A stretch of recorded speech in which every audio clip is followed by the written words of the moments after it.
Back with Bobby and JJ and Brian Radio. That's what we have to call it now, right, Bob? It's Bobby, JJ, and Brian. That's it. So I'm down, man. Just don't send me the bill, baby. You got it. So Brian Gutierrez is with Benchmark Mortgage. He is our new show partner. He is pretty much our co-host when we're not around, and he's one of the top mortgage professionals here in the San Antonio metro area. Well, in the San Antonio metro for sure. Yeah, he's in our building, which is on 10999 IH10 West, in the corner of Huber and I-10. Giant blue building. Giant blue glass building, right across for the Ken Bachelor Cadillac. The one and only. That's it. So, Brian. Sponsor shout out. Yeah, we need now we need some Cadillac love. You got it. All right. So, Brian, you've been in the business for a decade. I have. A little over. That's all right. We'll go with that. Yeah, a little over. Yeah. Okay. So you've been in the business for a while. So you know, one and done type of dude. So what separates, and when it comes to mortgages, if as a real estate agent, you're as good as your product or your company or your service, right? Right. So what separates you from all these other guys and girls out there that are trying to hustle and get some loans done? I think one of the big things is really just, being available, being knowledgeable.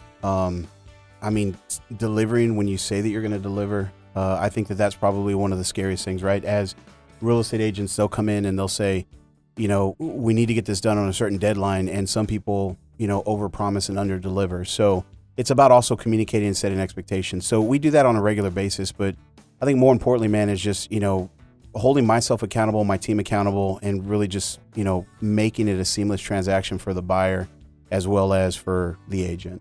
Let's talk about that. So we got one of the biggest real estate agents in the room, Mr. Bobby Cortez. So, Bob, what are you looking for? Yeah, look around. I was looking for the big agent. The other dude. So what are you looking for in a lender, man? Looking for in a lender. I want somebody that's going to deliver the bad news when it has to be delivered. Somebody that's going to answer the phone. So bad cop. No, the truth.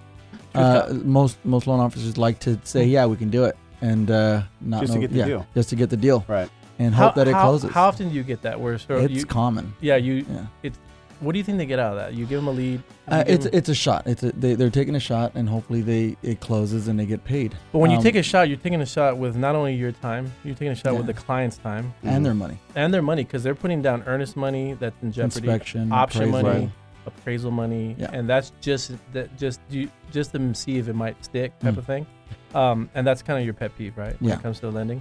What would you prefer then? Someone just tell you just straight up, honesty up front.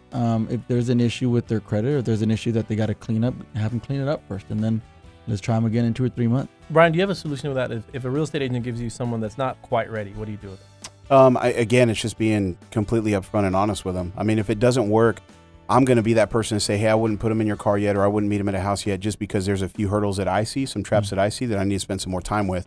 In our business, and for those of you that don't know, we issue these pre-approval letters so that way there's weight to that pre-approval letter to where, you feel confident that when you put an offer on the house, it's going to go through. You're going to see it all the way through to the end, right? Absolutely. Some people, they just issue those letters out without looking at anything. And I've had agents tell me like, well, just give me a letter. We're going to put an offer on. They should be good to go. And I don't play that game. Right. I don't. I want to see everything. Yeah. JJ got a pre-qual letter. How do you get a pre-qual letter with 400 credit scores? It kills us. It's weird. Yeah. Well, I put more down like this. Well, we have him in credit repair. He's been in there for about 4 years now. We're trying to help JJ through his stuff, but it's all right. Yeah, I'm a slow learner.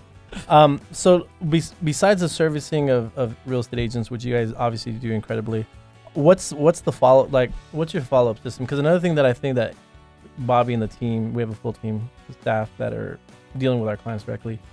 What's your follow-up system when it comes to like letting us know where everyone's at? Every Tuesday, I make a call out to the buyer as well as the buyer's agent and the listing agent and let everybody know where the transaction is along the way. And during that time, are you giving bad news? Like, hey, absolutely, this is going to take longer than we thought. Sometimes it has to be, but if I recognize there's going to be bad news, it happens usually like in week 1, at the latest week 2, so everyone is prepped for it way ahead of time. And it's better when everyone's going communicating with the client directly. Like, so if they're not getting documents that you need, then it'd be good to let the main agent like Bobby know. Correct. Now, I've also been the lender on the other side though, where another lender couldn't get it done, and I've had to save the day. So talk about that. So you're saying that there is someone that was already picked out a house, already did everything.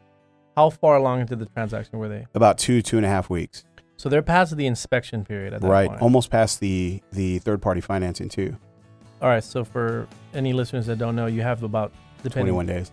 21 on days average, on average to get your loan done. And if you don't get your loan approved at that point and you continue till the end, you will lose your earnest money. You lose everything. Yeah. So they're already nearly near the end. And what happened? Why did you get this file? They came to us. The other lender just wasn't able to get past certain income requirements that were actually needed. Every lender has different types of debt to income ratios or different ratios and guidelines they have to follow.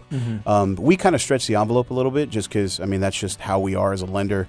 And it happened to be a veteran, and we treat our veterans, very well here at Benchmark Mortgage, especially from a qualifying standpoint.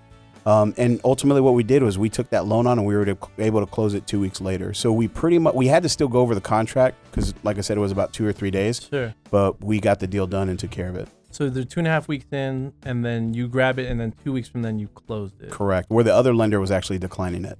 At that point. Right. And so why is it different? Why is some lenders have different is it what separates the company itself that the ability to do that? Every lender is different as far as what type of risk they want to play in. And for us, we see, I guess we just have maybe just a bigger bandwidth that we're willing to take. Like our plate may just be a little more lenient than other lenders. Right. And that's just something that because this was a qualified buyer. It's just for whatever reason that particular lender didn't want to take. Correct. Or sometimes you get an underwriter that saw something that, just we're able to package it together and our underwriter, was able to just look past that. Sure. And so it's also how you package it and the skills of the actual loan officer. And that takes a knowledgeable loan officer with a Superman cape on like myself. Or a better processor. There you go. Yeah. So if you're a real estate agent and you have some deals that you may want to look at or a second opinion, talk to Brian Gutierrez. Or if you're a consumer, obviously, and you want some awesome service, talk to Brian. Call him at 210 or text him at 210-683-1347. Again, that's 683-1347. And you can email him at brian.gutierrez@benchmark.us. Take a quick break. Be right back.